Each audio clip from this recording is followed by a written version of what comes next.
అయిపోయినట్టుంది. అవునా, వెళ్దాం. శిరీష, నువ్వు తనకి డ్రింక్స్ పోయడానికి హెల్ప్ చెయ్యి. హే, నువ్వు కూర్చో, నేను చూసుకుంటా. ఛీ, ఎదవ. ఏంటండి ఎందుకంత కష్టపడతారు?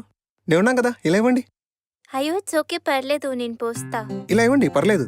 అసలు ఇంత కష్టమైన పనులు అమ్మాయిలు అస్సలు చేయకూడదు. నేను ఉన్నాం కదా, నేను చూసుకుంటా.